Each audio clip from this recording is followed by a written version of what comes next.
रविवार के दिन दोपहर का समय था। सावित्री देवी आराम से लंच कर रही थी। उनका बेटा आदित्य भी खाना खा रहा था और बहू रसोई में काव्या गैस पर रोटियां सेक रही थी।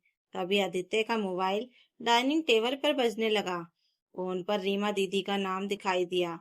आदित्य ने काव्या को आवाज दी। अरे यार काव्या, देखो रीमा दीदी की कॉल आ रही है। आदित्य ने काव्या से फोन उठाने के लिए कहा ही था कि रीमा ने उधर से कॉल काटकर तुरंत काव्या के मोबाइल पर कॉल कर दिया।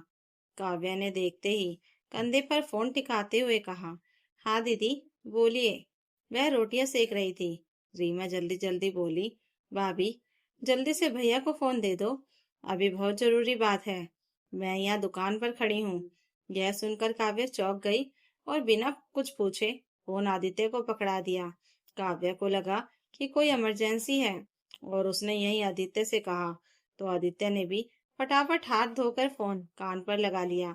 आदित्य ने फोन उठाते ही रीमा बोली, भाई सुनो, मेरे फोन से पेमेंट नहीं हो रहा है, इसलिए मैं स्कैनर भेज रही हूँ, तुम पेमेंट कर दो। आदित्य ने कहा, ठीक है दीदी, अभी कर देता हूँ। वह फोन काटकर तुरंत उठा और पेमेंट कर दिया। लेकिन यह खबर काव्या का पारा चढ़ गई। काव्या तुरंत तेज आवाज में बोली, कमाल है, कैसे मुंह उठाकर पेमेंट के लिए फोन कर दिया और आपने पूछा भी नहीं कि वापस कब दोगी। देती तो है नहीं कभी। यह सुनते ही सास सावित्री देवी चम्मच पटक कर तमतमाती हुई रसोई में आ गई और चिल्लाकर बोली, ओहो, भाई बहन की बात में तू बीच में क्यों बोल रही है? क्या तेरे बाप का घर है जो हर चीज का हिसाब चाहिए? काव्या कुछ कहने ही वाली थी कि सावित्री देवी और भड़क उठी और झुंझुलाते हुए बोली, नीच घर से आई है ना, इसलिए अपनी अकड़ दिखाती है। मायके में ऐसे ही बोलती होगी, उन्होंने ही तो यह सब सिखा रखा है। सुन ले, यहाँ घर चलाना है, अदालत नहीं चलानी है। काव्या चुप होकर खाना बनाती रही। आदित्य बाहर बैठा हुआ सब सुन रहा था, मगर माँ से कुछ कहने की उसकी हिम्मत ही नहीं थी। घर का माहौल भारी हो चुका था और कोई कुछ नहीं बोल रहा था। लेकिन काव्या की आंखों में आंसू लगातार निकल रहे थे, क्योंकि वह जानती थी कि रीमा कई बार ऐसा कर चुकी है और हर बार उसके पति को तंगी का सामना करना पड़ता है। आदित्य धीमे कदमों से अपनी माँ के पास जाकर बोला, माँ, रहने दो ना। काव्या ने बस इतना ही तो कहा कि दीदी पैसे वापस कब देंगी, इसमें आपको क्या बुरा लग गया? सावित्री देवी झटके से थाली सरकाती हुई बोली, क्यों, अब तेरी बीवी बताएगी कि मेरी बेटी क्या करेगी और तू क्या करेगा? अरे उसे जरूरत पड़ी इसलिए तुझे फोन किया। भाई बहन का रिश्ता समझ में नहीं आता उसे। ऐसा कौन सा पाप कर दिया तेरी बहन ने? आदित्य समझाते हुए बोला, माँ, काव्या ने गलत नहीं कहा। आप जानती हैं दीदी कई बार पैसे ले लेती हैं और महीनों तक बताती भी नहीं। वापसी करने का कोई जिक्र ही नहीं होता। आदित्य की बात को सावित्री देवी बीच में ही काटते हुए बोली, चुप हो जा आदित्य, तू भी अपनी बीवी के सुर में सुर मिलाकर बोल रहा है। तेरी बहन पर सब करवाएगी ये। कल को वो घर बांटने की भी सलाह दे देगी, देख लेना। ये बोल रही है तभी तो ऐसी बातें कर रहा है तू। अब आदित्य को गुस्सा आया, मगर वह गुस्सा कंट्रोल कर गया और आगे बढ़कर माँ के कंधे पर हाथ रखकर बोला, माँ, आप बात को बढ़ा क्यों रही हैं? काव्या आपकी बहू ही है, घर की बेटी है। बस पैसे की बात कह दी, आप इतना चिढ़ क्यों गई? सावित्री देवी ने तुरंत उसका हाथ झटक दिया, क्योंकि तेरी बीवी को मेरी बेटी से जलन है। सारी अकड़ इसी की है। कैसे गिरे हुए घर से आई है, यहाँ दो बातें क्या सीख ली, खुद को रानी समझने लगी है। अपनी पत्नी के लिए माँ के ऐसे कड़वे शब्द सुनकर आदित्य का चेहरा तुरंत लाल पड़ गया। माँ, ऐसे मत बोलिए। काव्या ने आपके लिए कितनी बार रात रात भर काम किया है। आप ही कहती थी कि बहू तो घर की लक्ष्मी है, तो आज क्यों इतना नाराज हो गई? सावित्री देवी खड़ी हो गई और गुस्से में थाली उठाकर बोली, देख आदित्य, तू मेरे सामने बहू की पैरवी मत कर। अगर इतना ही दर्द है उसे तो मायके भेज दूंगी अभी। और तू अपनी बहन के खिलाफ एक शब्द भी मत बोलना। यह तो चाहती है कि बहन भाई में दूरी बन जाए। इतना कहकर सावित्री देवी कमरे से बाहर चली गई और उनके चप्पल की आवाज पूरे घर में गूंजती रही। आदित्य वहीं खड़ा देखता रह गया। माँ के गुस्से और पत्नी की चुप्पी के बीच समझ नहीं पा रहा था कि अब क्या करे। वह रसोई में काव्या के पास गया और बोला, काव्या, तुम तो जानती हो ना कि मम्मी रीमा दीदी के लिए कुछ सुनती ही नहीं, तो फिर तुम उनके सामने बोलना ही बंद कर दो। काव्या के मन का गुस्सा तुरंत बाहर आ गया। क्यों आदित्य, मैंने ऐसा क्या कहा था? जब तुम्हारी दीदी पैसे वापस करती नहीं तो इसमें झूठ क्या था? तुम्हारी माँ को अपनी बेटी की कोई बात गलत लगती ही नहीं है। आदित्य को पता था कि काव्या ठीक कह रही है, इसलिए वह चुपचाप चला गया। रात के करीब 10 बजे घर में हल्की शांति थी, लेकिन माहौल अंदर से गर्म ही था। अभी तक भी सावित्री देवी का गुस्सा शांत नहीं हुआ था। रात के खाने के बाद काव्या रसोई में प्लेटें समेट रही थी। आदित्य सोफे पर बैठे बैठे मोबाइल की स्क्रीन बार बार देखते हुए बेचैन हो रहा था, क्योंकि रीमा की तरफ से पैसे अभी भी नहीं आए थे, जिसका आदित्य को इंतजार हो रहा था। काव्या रसोई से बाहर आई और सीधे बिना घुमाए आदित्य से बोली, आदित्य, तुम्हारी दीदी ने पेमेंट भेजी कि नहीं? काव्या के सवाल से आदित्य ने इधर उधर देखा, क्योंकि वह माँ का गुस्सा जानता था, और फिर धीरे से बोला, नहीं, अभी तक नहीं, शायद व्यस्त होंगी। कोई बात नहीं, भेज देंगी। काव्या तुरंत बात काट कर बोली, व्यस्त होंगी या फिर वही पुरानी आदत कि पैसे ले लो और भूल जाओ? तुम भी एक बार पूछ नहीं सकते हो क्या? अगर ऐसे ही तुम कभी नहीं पूछोगे तो वह भी वापस नहीं करेंगी। इतना सुना था कि भीतर अपने कमरे में लेटी सावित्री देवी आग बबूला होकर बाहर निकल आई और आते ही जोर से चिल्लाई, अरे बस भी कर बहू, हर 2 घंटे बाद पैसे पैसे की रट लगाए रखती है। ऐसा कौन सा नुकसान हो गया? बहन को पैसे ही तो दिए हैं। तेरी ससुराल कोई बैंक है क्या जो ब्याज सहित वापस मांगेगी? काव्य बिना देखे बोली, मैं ब्याज नहीं मांग रही माँ जी, बस इतना पूछ रही हूँ कि वापस करेंगी भी या नहीं, क्योंकि वापस करने के ख्याल तो उनके मन में आते ही नहीं हैं। यह सुनते ही सावित्री देवी तिलमिला उठी, तेरी हिम्मत कैसे हुई मेरी बेटी पर उंगली उठाने की? तू कौन है पूछने वाली? क्या तेरे बाप के पैसे लगे थे उसमें? इस बार तो आदित्य बीच में कूद पड़ा। माँ बस करिए, अब बात इतनी बड़ी भी नहीं है। सावित्री देवी चीखते हुए बोली, बड़ी नहीं है? तेरी बीवी की वजह से तू अपनी बहन पर शक करेगा, जो तुझे बचपन से खिलाती आई है, उसके लिए तेरी जुबान बंद हो गई। अपनी महारानी को कुछ कह नहीं सकता क्या? यह सुनकर तुरंत आदित्य का चेहरा उतर गया। वह झुंझलाकर काव्या की ओर देखकर बोला, काव्या, अब तुम भी रहने दो, क्यों बार बार वही बात छेड़ती रहती हो? यह सुनकर काव्या का दिल टूट सा गया और वह गुस्से में बोली, अच्छा, मतलब गलती दीदी की नहीं मेरी है, क्योंकि मैं नीच घर से आती हूँ, जो मुझे बार बार मम्मी जी से यही सुनना पड़ता है। मम्मी जी मुझे इतना सब कह रही हैं, तुम इनको रोकते क्यों नहीं? सावित्री देवी ताना मारते हुए बोली, अरे, कैसे अकड़ मत दिखा, जैसे कि तू बहुत पैसे वालों की बेटी है।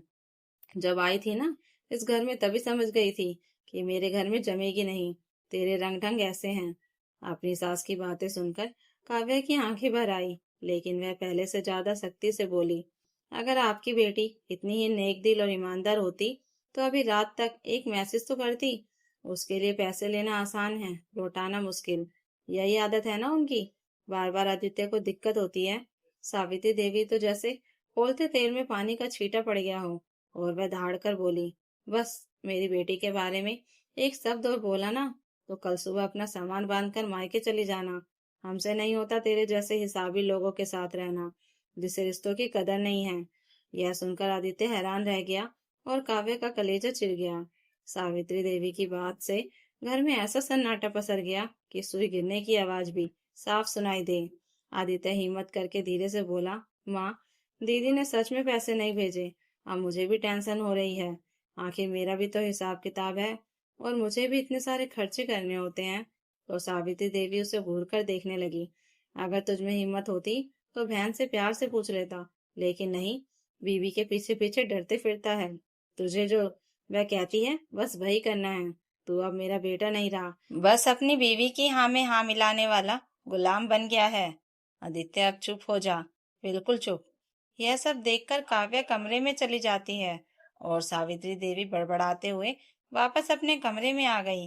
अगली सुबह भी घर में वैसे ही सन्नाटा था। रोज की तरह सावित्री देवी अपने कमरे से बाहर नहीं आई थी और अंदर ही बैठकर चाय का इंतजार कर रही थी। आदित्य देर तक मोबाइल देखते हुए बैठा था। बार बार उसकी नजर स्क्रीन पर जा रही थी कि शायद रीमा पैसे भेज दे, क्योंकि रकम पूरे 15,000 की थी। काफी देर तक सोचने के बाद उसने आखिर रीमा को कॉल कर दिया। फोन लगते ही उधर से बेपरवाह आवाज आई, हाँ भैया बोलो, इतनी सुबह किस बात की चलती है? आदित्य थोड़ी देर हिचकिचाया, फिर धीरे से बोला, दीदी, कल जो पेमेंट करवाया था उसके पैसे अभी तक नहीं आए, इसलिए पूछ रहा था कि कब भेजोगी। यह सुनते ही कुछ पल खामोशी रही। फिर रीमा का लहजा बदल गया। वह ताना मारते हुए बोली, ओहो, अब तू भी हिसाब रखने लगा है। यह सब तेरी बीवी काव्या ने सिखाया होगा। आदित्य ने खुद को शांत रखते हुए कहा, नहीं दीदी, बस पूछ रहा हूँ। लेकिन रीमा फिर चिढ़कर बोली, घर में माँ की चलती है या तेरी बीबी की? मुझे पता है कल रात उसने खूब बवाल किया होगा। अब आदित्य को गुस्सा आने लगा। फिर भी वह बोला, दीदी, बात घुमाइए मत, बस बता दीजिए पैसे कब भेजेंगी। रीमा हंसते हुए बोली, एक पेमेंट क्या कर दी, खुद को मालिक समझने लगा।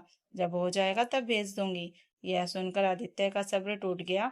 उसने कहा, दीदी, आप पहले भी कई बार ऐसा कर चुकी हैं, इसलिए पूछ रहा हूँ। यह सुनते ही रीमा भड़क गई और बोली, थोड़ी सी मदद करते हो तो एहसान जताने लगते हो। मैं तुम्हारी बीवी जैसी नहीं हूँ कि हर 5 रुपए का हिसाब रखूं। इतना कहकर उसने फोन काट दिया। फोन कटते ही आदित्य वहीं बैठा रह गया। पहली बार उसे समझ आया कि घर में झगड़े क्यों होते हैं और काव्य की बातों में कितनी सच्चाई है। दोपहर तक वह चुपचाप कमरे में बैठा रहा। तभी काव्य आई और धीरे से पूछने लगी, क्या बोली थी रीमा दीदी? आदित्य कुछ कह पाता उससे पहले ही सावित्री देवी गुस्से में कमरे में आ गई और बोली, अब किस बात का रोना चल रहा है?